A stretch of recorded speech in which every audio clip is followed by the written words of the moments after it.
Well, welcome friends. As you can tell, we're in a little bit different setting. We are at Reflections Hospice where James works. James is one of the ruling elders at First Presbyterian Church, and I'm the pastor, the teaching elder there. And we've been going through a series of Sunday school lessons where we take a look at each of the Old Testament books. And today we're at the book of Esther, which happens to also be the last in the genre, the Old Testament genre of historical books. After this week, we'll start a new genre that will be the poetical and wisdom literature of the Old Testament. So we look forward to that. But today we're on Esther, and so we'll begin today asking James just a couple of questions, and we'll eventually get to a recap of the book here. But let's start with this one. Who wrote Esther? When was it written? Give us an idea of the context of the book. Well, we don't know who wrote it. It was written sometime during the after the captivity. The story itself takes place during the time of the book of Nehemiah. We're not sure when it was written, sometime after that. And it takes place in the palace, in and around the palace in Babylon, the palace of the king of the Persians. And it centers around those Jewish people who did not return to Jerusalem after the edict went forth that they could return. Rebuild the temple, rebuild the wall. These are those who did not return, and this is what is happening in their lives, what is taking place among them. And to be clear, they chose to stay. They were allowed to leave, but there were some Jews who actually, after the time in captivity in Persia and Babylon, for whatever reason, maybe they liked it, they decided to stay there. They did stay, and we see this even in the time of Christ, hundreds of years later. There are still Jews that are in the East, and some have even conjectured that these may have been some of the Magi who come from the East, may have been some Jews who were just still there. They never returned to Palestine. Okay.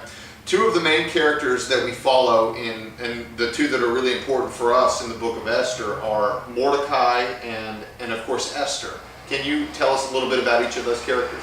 Well, Mordecai is Esther's uncle. Esther has been orphaned at a young age. Mordecai has taken her in.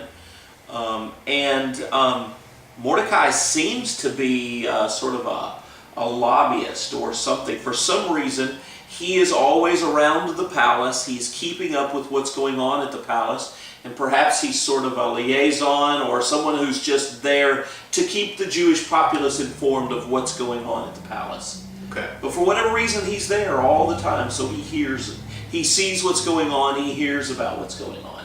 Okay. What about Esther?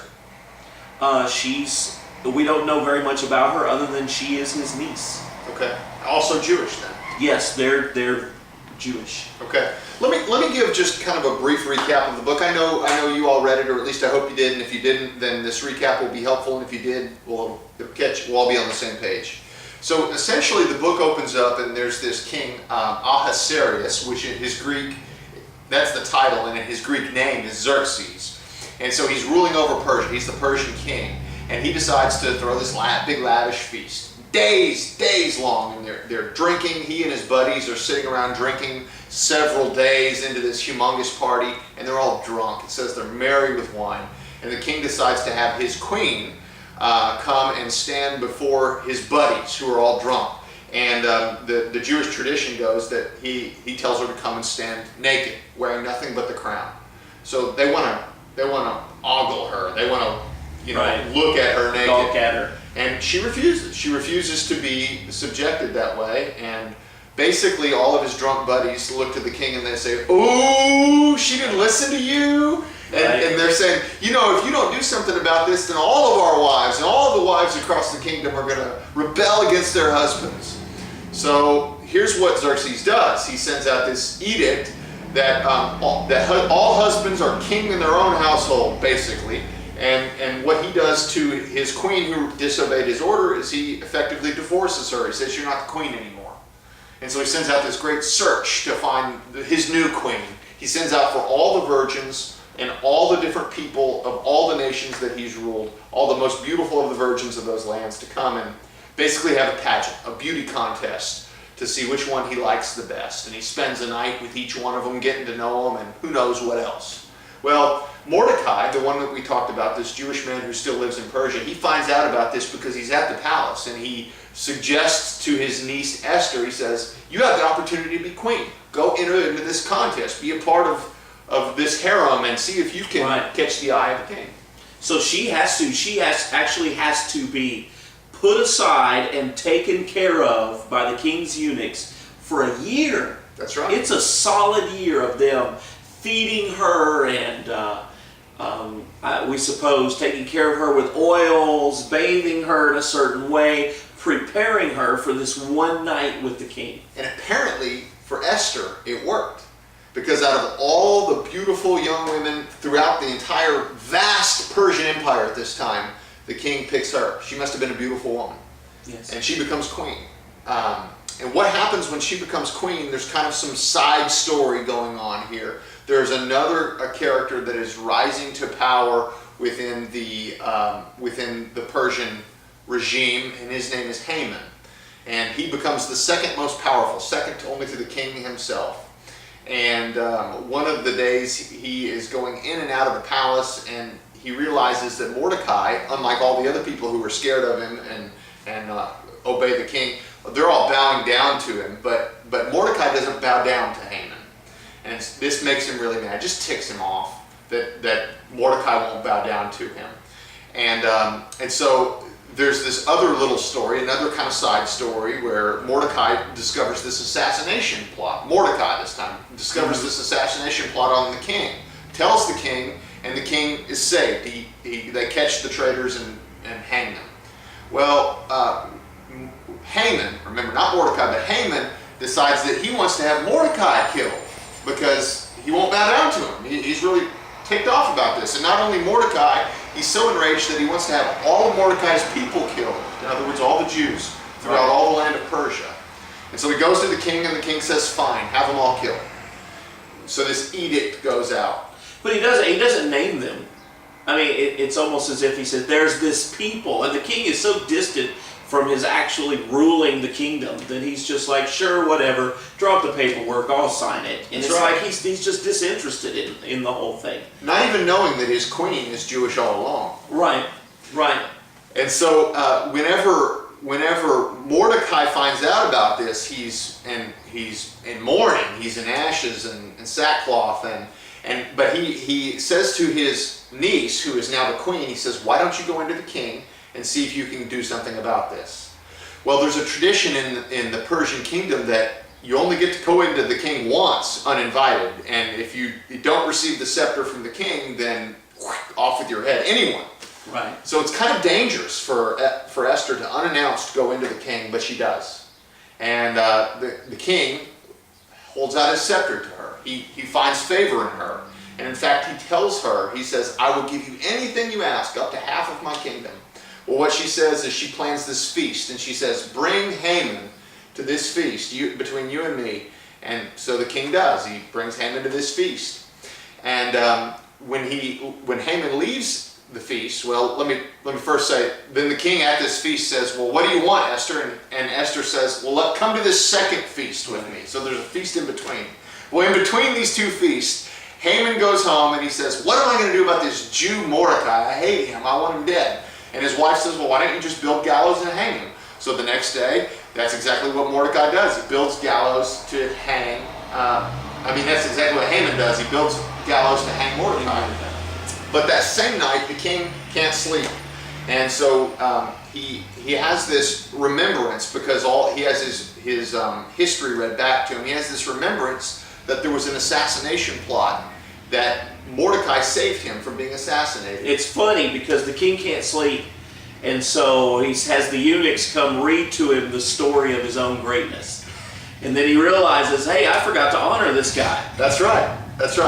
And so when Haman comes in that day for work, the king says to Haman, what should I do for someone that I want to honor, that I'm pleased with? And Haman's thinking that he's talking about him. He says, well, put him on the robes, throw a big parade for him, take him through the streets. And little did Haman know, the king says, that's a good idea. Do it for Mordecai. and Haman, has to do it. He's the king. So he honors Mordecai in that way. And then they go to this second feast that Esther set up. And at this second feast, the king again says to Esther, "What do you want, Esther? What can I give for you?" And she says, "Well, you've sent out an edict, whether you knew it or not, you've sent out an edict to destroy all of my people, the Jewish people." And the king says, "Who in the world would do this to your people?" And she says, "It's Haman, the enemy, this wicked man." Mm-hmm. And the king is so enraged that he did this to his king. He goes to cool off for a second, walks out in his gardens. And meanwhile, Haman realizes that his life may be in danger, so he throws himself at the queen's feet and grabs onto her and is begging mercy from her. And right as he's doing this, the king walks back in and thinks, and it appears to the king like Haman is trying to take his wife, to take his queen right there in his own palace. And so he's so enraged that he orders that Haman be executed. Yes. And eventually Esther gets around to, and by the way, in great twist of irony, he's executed on the gallows that he built for Mordecai. Yes. But eventually Esther gets around to also having the king revoke the edict so that the Jewish people will not be killed. And there's this feast set up and celebration called Purim that the Jewish people still observe to honor the redemption that was won through Esther then. So that's kind of a recap of the book of Esther. Right. 10 chapters. Yeah. A lot of kind of action-packed for those 10 chapters, yes. Really. But that'll give you a recap. And knowing that recap in mind, I've got a couple of questions for you then, James, just off the top of your head. We see that Haman doesn't bow down to, or that Mordecai doesn't bow down to Haman. Why do you think he does that? Does he do it out of respect for his Jewish tradition of honoring God, not bowing down to anyone but God? Or do you think it's just because he's hard-headed and doesn't want to bow down to anyone? You know, that's a difficult question. We don't know. Because so far in the story, Mordecai hasn't done anything that you would expect him to do to honor his Jewish heritage and his Jewish religion. Yeah. Because there's no mention of God. There's no mention of prayer. He is essentially giving Esther over to all sorts of things. It's sort of the opposite of what takes place. It's such a contrast between this and what's coming later in the book of Daniel. Yeah. And when we get to the book of Daniel later, we'll see that they refused to eat the king's meat. They refused to drink the king's wine. And God honored them. And yet here is Esther volunteering to go do all of these things that are forbidden to good Jewish people to do, volunteering to be a part of the king's harem. Even the very fact that they're there. I mean, Daniel is, in the book of Daniel, he's forced to be there. He's forced to go to Babylon. They choose freely to remain there. These are the people who haven't gone back to Jerusalem. Right. And so we would like to think that Mordecai, out of great character and conviction and faithfulness to God, refused to bow down, but it would be the first time he showed anything like that. Yeah. I mean, it's not that he's a bad character. He's just not, he doesn't seem to be faithful to God at this point. It leaves you scratching your head. Well, what about Esther herself? I mean, we see her in a harem of the king. We see her willingly eating the king's food, engaging in the king's culture, doing everything for the king. And keeping her Jewishness secret. And yet they don't even know that she's Jewish until she reveals at that feast. Exactly. Right. So why does she become such a part of this Babylonian culture? And can we with confidence say that Esther is the hero of this story? Well, she is, but she's not. She's such a... the word escapes me, but she's such a contrast. She eventually does do this heroic thing for her people. Right. But how she got into the position of being able to do that is contrary to everything that she should have known better. Right. And she basically becomes one of the Kardashians. If you want to think about it that way, she just goes to live